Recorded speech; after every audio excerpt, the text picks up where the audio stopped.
Genesis chapter 19. The two angels arrived at Sodom in the evening, and Lot was sitting in the gateway of the city. When he saw them, he got up to meet them and bowed down with his face to the ground. "My lords," he said, "please turn aside to your servant's house. You can wash your feet and spend the night and then go on your way early in the morning." "No," they answered, "we will spend the night in the square." But he insisted strongly that they did go with him and entered his house. He prepared a meal for them, baking bread without yeast, and they ate. Before they had gone to bed, all the men from every part of the city of Sodom, both young and old, surrounded the house. They called to Lot, "Where are the men who came to you tonight? Bring them out to us so that we can have sex with them." Lot went outside to meet them and shut the door behind him and said, "No, my friends, don't do this wicked thing. Look, I have two daughters who have never slept with a man. Let me bring them out to you, and you can do what you like with them. But don't do anything to these men, for they have come under the protection of my roof." "Get out of your way," they replied. "This fellow came here as a foreigner, and now he wants to play the judge? Well, treat you worse than them."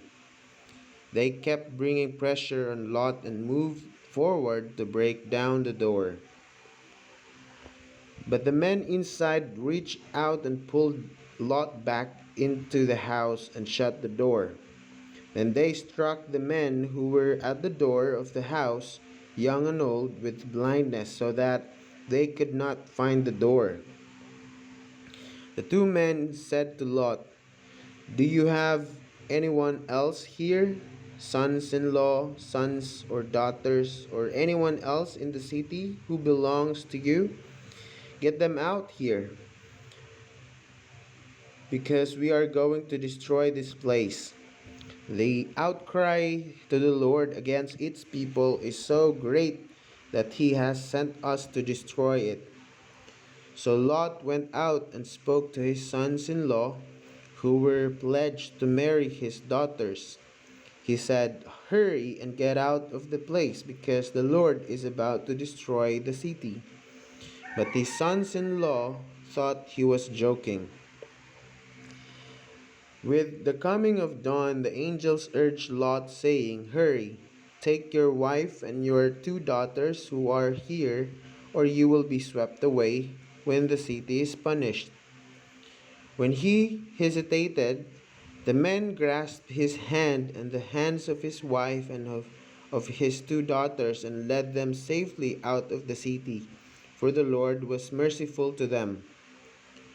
As soon as as soon as they had brought them out, one of them said, "Flee for your lives. Don't look back and don't stop anywhere in the plain. Flee to the mountains or you will be swept away." But Lot said to them, "No, my lords, please. Your servant has found favor in your eyes, and you have shown great kindness to me in sparing my life. But I can't flee to the mountains. This disaster will overtake me, and I'll die. Look, here is a town enough to run to, and it is small. Let me flee to it. It is very small, isn't it? Then then my life will be spared." He said to him, "Very well, I will grant this request too. I will not overthrow the town you speak of, but flee there quickly, because I cannot do anything until you reach it." That is why the town was called Zoar. By the time the Lot, but the time By the time Lot reached Zoar, the sun had risen over the land.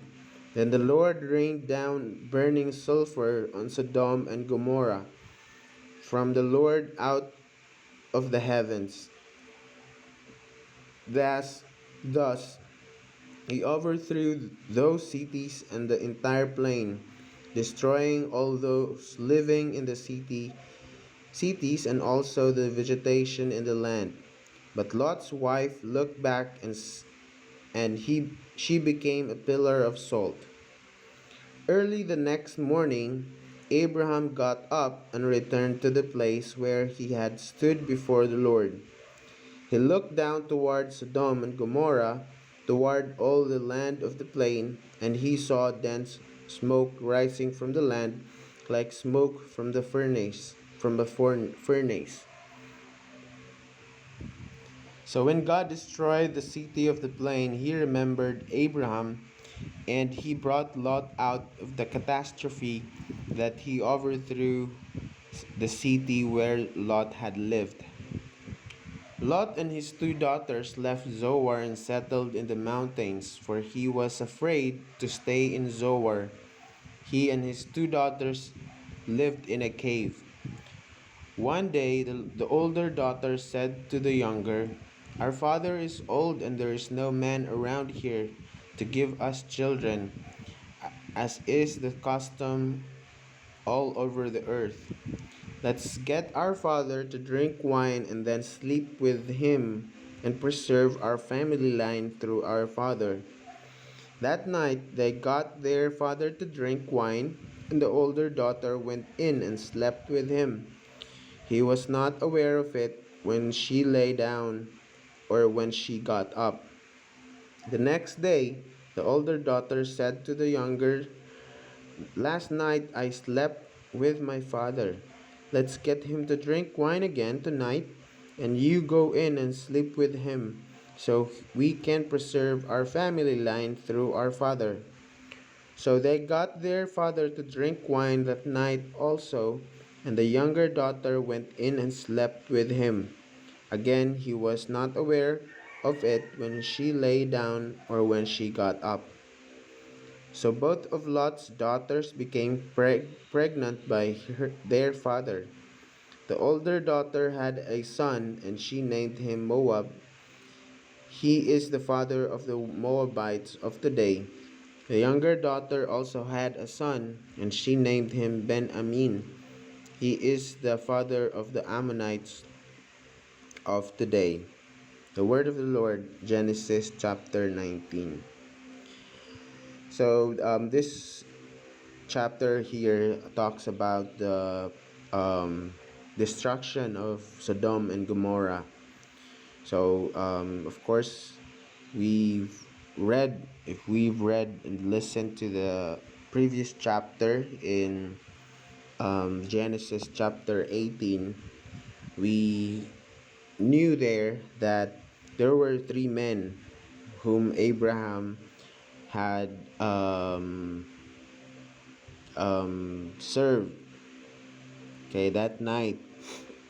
But one of them stayed, and we know that it was the Lord.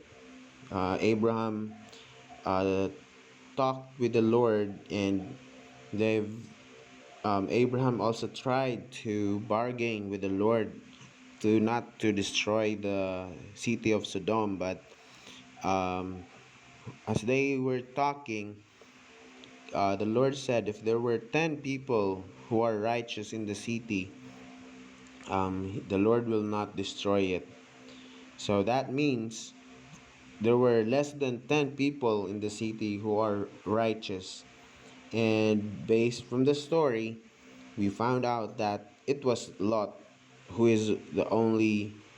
We can't say that Lot was righteous, and it might be that there was no righteous within the city, because when Abraham said that, far be it from you, Lord, to punish the righteous with the evil one. So because what we knew here, Lot just became righteous because he was um, relative of Abraham, and the Lord has this um, covenant with the Lord. Why I said that? Because I know that Lot knew that these these two men whom he received that night were angels. But if you can think of it, Lot may have just protect the angels because he can't do anything when the man came to his house and tried to break in and rape his visitors. He could just protect them without um, giving up his two daughters. But what he did say was that um, we can see here in chapter um, here in chapter verse 8. Look, I have two daughters who have never slept with a man. Let me bring them out to you, and you can do what you like with them. But don't do anything to these men, for they have come under the protection of my roof.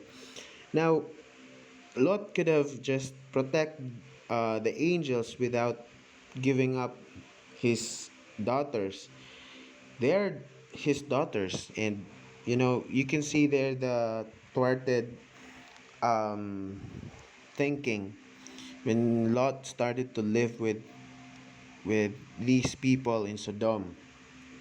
So this Sodom is a really corrupted place wherein these men are men, but they wanted sex with do they wanted to have sex with men as well. So nothing against um, with those who has this kind of same kind of passion as well, but you have to understand that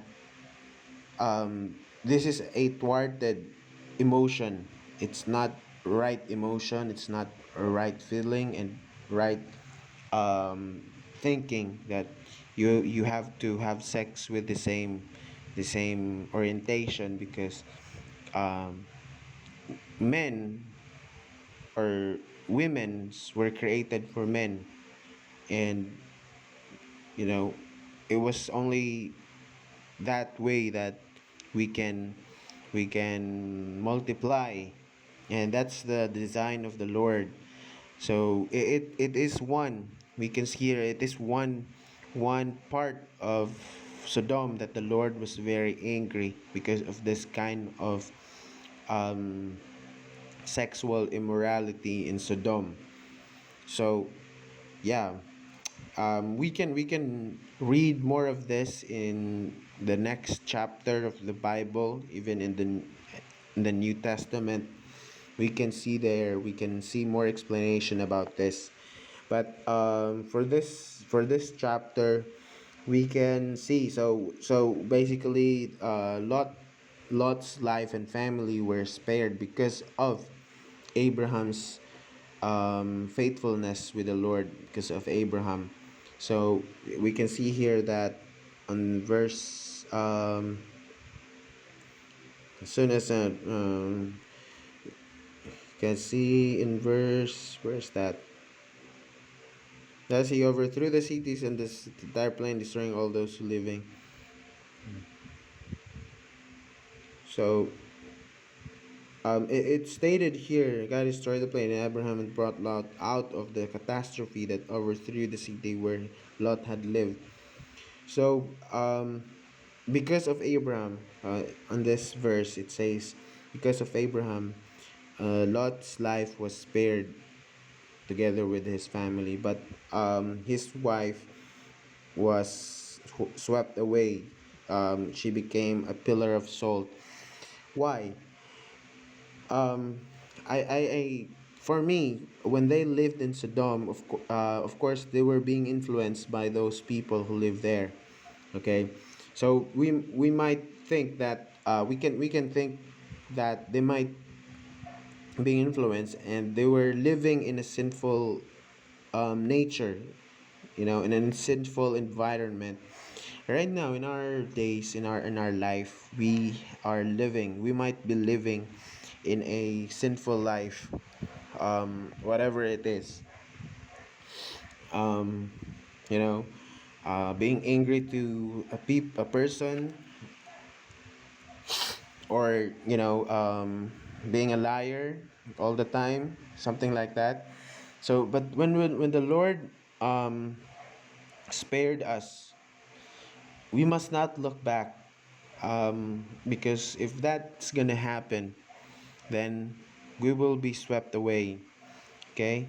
So this means that when we started to run for our lives, to run for the Lord, to run the right way, we should never look back. We should keep on running. We should never stop and go back to our old sinful surrounding, sinful nature. We should always run forward and go out from that kind of living. Okay? And now we can see also on the latter part that the daughters of Lot were really being influenced by Sodom, because we can see here that they slept with their father. Who gave them this idea, right? That they said that one day the older daughter said to the younger, "Our father is old, and there is no man around here to give us children. As is this the custom all over the earth." So they see it as a custom all over the earth. Where they are living in Sodom, this is what they've learned from Sodom. Yeah, they must have a line, and and and because of that, they will sleep with their father, right? So you can see the thwarted thinking. It's not right, and they did that because there's no proper, um, or there's no righteousness. They don't fear the Lord. They don't talk about the Lord. They don't say that, no, this is insane. This is not this is not right in the eyes of the Lord. They did not say that. So that's why they did as they please. They were afraid. There's a lot of options. There's a lot of ways for them to have children. There are other people during that time. They can go back to Abraham's house, right? But they just did this, because this is their option for them. So we can see here that our surroundings will really affect us. So if there is something right now that affects your decision, and you think that this is not right in the eyes of the Lord, better for you to